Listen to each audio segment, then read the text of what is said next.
Welcome back. You're listening to Tuttle Talk here on the Real Estate Radio Network. I am your host, Andy Tuttle, and I'm so excited to get into this next segment. We've got a full panel here, but the main special guest today that I've been teasing this whole show, one, we have Brian Cuban.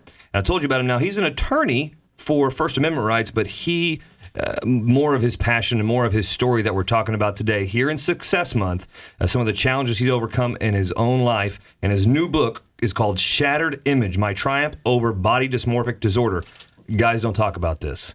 And this is I don't think it's a unique problem as we think it is because guys don't talk about it, but I'm so excited to hear from Brian, and now he's using this book and his story to encourage people all over the country, and I believe even sooner than later, and maybe even right now all over the world, into how that, and that's what I love about being in global space, with internet and everything, everyone can be encouraged with this. Sure. And so, Brian, thank you so much for joining us today. Thanks for having me here. You bet. And Robb Kelly, I love this, man, because I'm a musician, not at your level, but studio musician here, Queen, Elton John, Beatles. Who else you played with? Not the Beatles, David Bowie. David Bowie? Yes. Man, he's my favorite. Hunky Dory, I love that album. Even more than Space Oddity and some of the later stuff, but that's just my own personal deal. But that's so awesome you got to play with David. Thank you. Yo, man, geez. Thank you for being here. And so Robb here, he's not here to talk about music, although we could.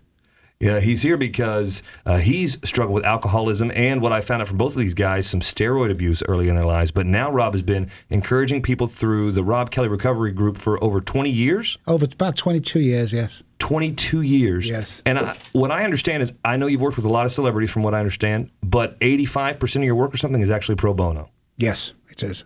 I cannot wait to get into your story and talk about some real issues here. And I've actually kept Matt Aycock here and Jimmy. Jimmy I kept here because he's a 100-pound weight loss story, but I know he's had some self-image issues early on. That's what's happened. So I'm interested in your questions and feedback too, because guys, this is critical stuff that we don't talk about. But if you want to get this year to be your best year yet, you got to take a real hard look in the mirror. And I think some of this encouragement could really do you some good. So I hope you feel that coming up. So Brian, I'd like to start with you. Sure. Man, really briefly, and I know the story's in the book, give us a brief synopsis of what people are going to find when they read this book. Well, they're going to find that a lot of body image issues can come from bullying and relationships at home. I had a very difficult relationship with my mom. There was a lot of fat shaming at home, a lot of name calling over my weight as I got heavier, and I grew heavier into an obese child, going about 267 to around there by the time I was in junior high school. How tall are you? I was about 6'6". Okay. And so junior high, middle school, they call it here. And then the bullying started. And then I started getting bullied over my weight when I was in junior high and then in high school. And to the point where I was physically assaulted. I had kids make fun of me, tear my pants off, and throw them into the street. You call it, I was pantsed, like you've never been pantsed before. And all of that kind of developed into me seeing myself in a different way, seeing myself as kind of a fat, stupid kid. My mom would call me a dumb bunny, a fat pig. And these kids would call me fat in high school. And I was already a shy kid. I was middle child syndrome, a younger brother. And then, of course, people know my older brother, Mark. And so I was the middle one, shy. I just wanted acceptance. And it was kind of a perfect storm that came together that by the time I got into college, I developed anorexia. I started starving myself because to me, that equated to acceptance. I had to lose weight to be accepted, to be the kids who got the dates, to be the kid who got to go to the prom, that kissed a girl, that held a girl's hand. So to me, that was everything. And so I began to starve myself. And then by the end of my sophomore year in college, I discovered bulimia. And I stayed bulimic until I was 45 years old. And in that time frame, there was also, as I tried to change what I saw in the mirror, and that's body dysmorphic disorder, it never changes. Every time I looked in the mirror, I had this overwhelming feeling that I was this fat, stupid kid, no matter how thin I got. And I got down to about 178, within the space of about 6 months and it didn't, and you get the encouragement because it didn't look terrible because I was 6'1". But it's still, looks don't define an eating disorder. Weight doesn't necessarily define an eating disorder.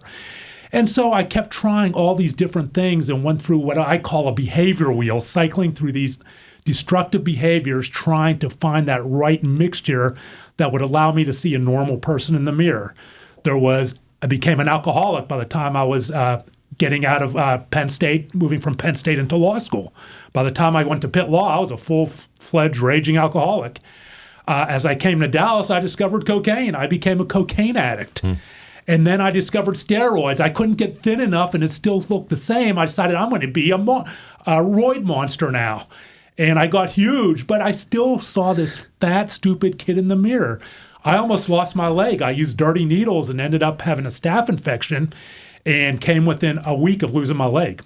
So what finally turned it around for you? I was in the parking lot, and there was a near suicide attempt. I'm in the parking lot of Green Oak Psychiatric Facility here in Dallas for the second time. I was taken there for the second time. And the first time was after my near suicide attempt. And I'm in the parking lot, and my girlfriend, who I had a 2-day blackout and had just been unfaithful to, and we go back down there, sort of like running home to mama, the psychiatric facility. And I'm standing in that parking lot, and I'm thinking to myself, one, I'm not going to have another trip back here. I'll be dead. Yeah. And I didn't want to die. I realized I didn't want to die. And even worse than that, even scarier than that, what terrified me is that I thought I was about to lose my family. Our father raised us, Mark, Jeff, and I, to be very close. He pounded into us every day in stress. Brothers, brothers, brothers. Girlfriends may come and go. You hope they don't, but wives may come and go. But when push comes to shove, all you have is each other. And you need to stay in touch with each other no matter where your travels take you. You need to call each other. You need to stay close. He was the middle of three sons. And he stressed that to us. And we did. I mean, it's no accident that all these years later, we all live within Dallas within a mile of each other. Right. And that kind of a karma of what he taught us following through. And standing there in that parking lot, I just knew, you want me to continue? Yes. Standing there in that parking lot, I just felt that I was at risk of losing that because family may love you unconditionally, but there are limits on their willingness to see you destroy yourself if you're not going to help yourself. So they distance. They don't want some, coke addict, alcoholic, untreated bulimic around their kids. I wouldn't want it either, and they're going to distance. The phone call stopped. That terrified me. So that next day, that was April 8th, 2007. April 9th, 2007, I walked into my shrink who had been seen for years, lying, not telling any of this, not telling about the eating disorders, the drug addiction. Oh, I'm depressed. Give me medication. Finally told him the truth. Finally sat down with my father, told my father the truth about what I'd been going through, and started taking these little steps into recovery, went into 12-step. And, because you have all these psychological issues, you have the eating disorder issues, but if you don't get the addictions under control, you can't deal with any of those. That's right. You can't deal with those, but you finally did. You took some baby steps to do it. Took some baby steps. You write about it in the book. Shattered Image is the book. My Triumph Over Body Dysmorphic Disorder.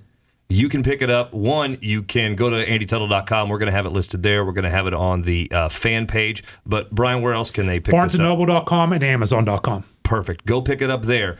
Coming up, we're going to get with Robb Kelly. You're going to get his story, and we're going to get some questions, good questions for both of these guys from our panel. Stay with us. And we're back with our great panel today. Brian Cuban just shared his story, and remember, you can pick up his book, and we'll have it posted, Shattered Image. It is a fantastic book on his road to recovery. And I think with all these stories, and I hear, and I know we're going to get from Robb too, it doesn't end on themselves. It's how they can help others and help you. So if you're listening and you're struggling, pick up this book and keep listening. We're with Robb Kelly now. He's a recovering alcoholic. He's been helping people recover through Robb Kelly Recovery Group for over 20 years. Robb, welcome to the show. Thank you. It's good to be here. Yeah, good. Glad to have you here, man. So quickly, man, what's your story? What happened? I've been drinking since the age of 9. I drank alcohol to feel the way you looked. You've really got to think about that for a second, but that's what I did. Started at 9, thrown onto a musical stage with the family at the age of 9. Pressure was phenomenal. So I took my first drink of alcohol at 9 on stage. The whole world lit up. My drinking really took off from there. I mean, I didn't stop drinking until I was 28. So, and you drank heavily, and you didn't just stop at drinking, did you? No, the drinking got worse and worse. Progressive illness, we say it is.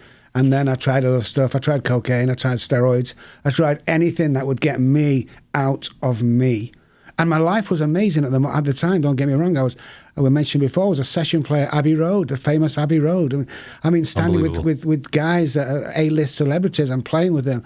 But deep down inside, I felt awful. I felt as if I didn't fit in. I felt as if, I wasn't good enough. That's always been a big one with any alcoholic or addict.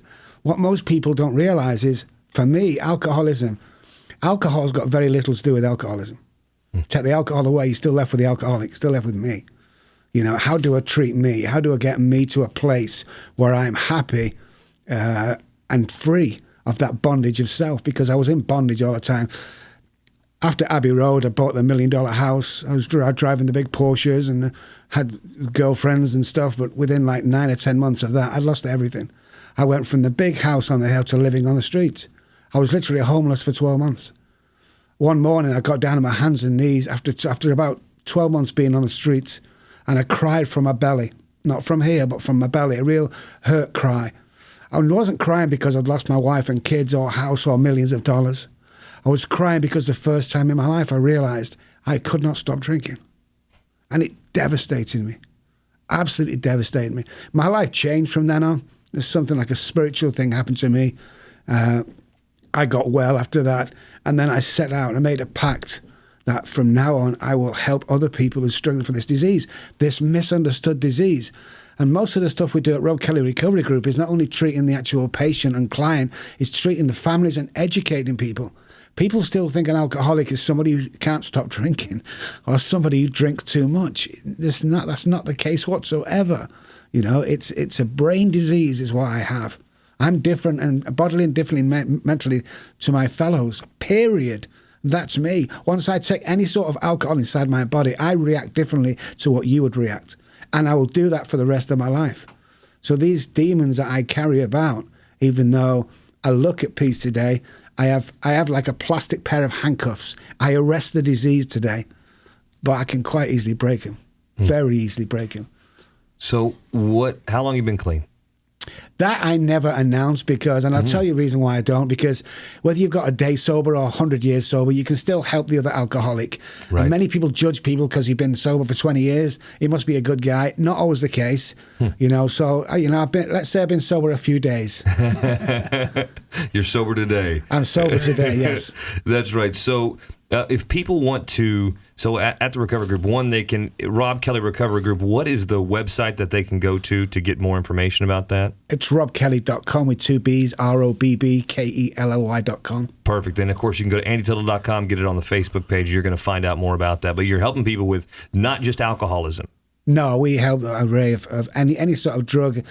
We help any depression. We help alcoholism. We help anything that will send you into a spiral downwards with depression.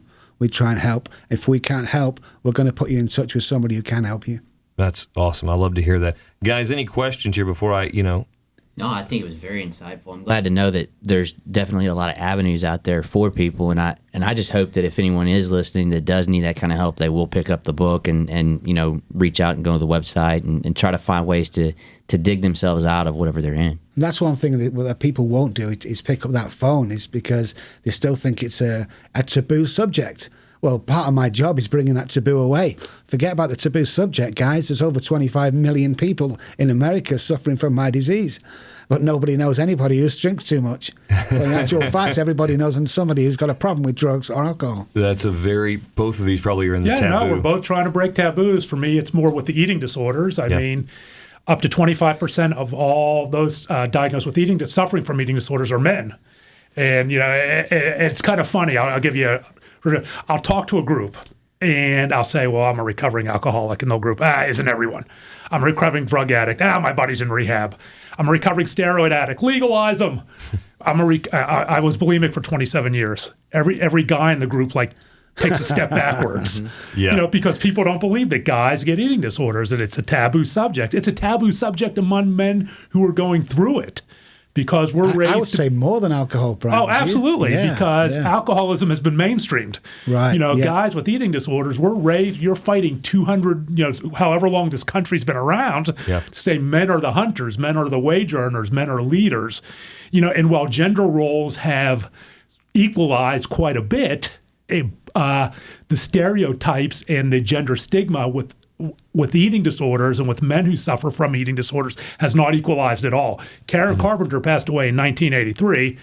And we all know who Karen Carpenter is, right? And, and she brought eating disorders and anorexia. She passed away from anorexia into the mainstream, but it also kind of solidified the gender stereotype as a woman's problem. Right. And it's not a woman's problem. It cuts across all demographics, sex, social demographics. What's great about this is, if you do, because you're right, people, they get alcoholism, guys do, but they don't. They're like, whoa, nobody has this, but they do. If you are a little nervous and you don't know who to approach, guess what? You can read a book to give yourself some more confidence. That's right, and that's one of the reasons I wrote the book, to let people know, guys and women.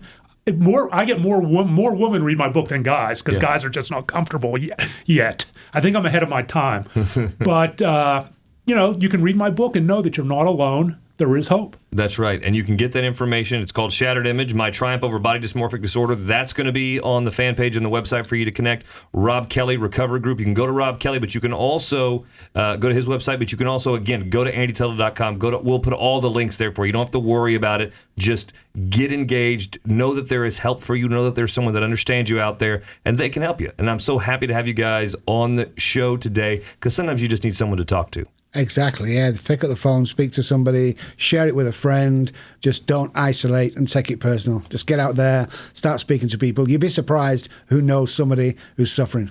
Yeah, that's right. So, guys, these guys have gone through it. Reach out to them, reach out to me, and we'll be happy to connect you with them. You're listening to Tuttle Talk. That's it for today's show. Thank you so much for staying with us. I'd like to thank our special guests here, Brian Cuban and Robb Kelly. Thank you so much today for joining us. Also, my expert contributors, Coach Jimmy, always keeping me accountable, Matt Aycock, Dan Bradford, our production director, and, of course, Brian Moore, my show producer, and the whole family here at 660 AM The Answer. That's it for today's show. Remember, you can reach out to us, 469-319-0660. Go to andytuttle.com. Find us on Facebook, but connect to us. We're here for you. Thank you for listening to Tuttle Talk, where we're making financial intelligence a priority in the community. Have a great weekend.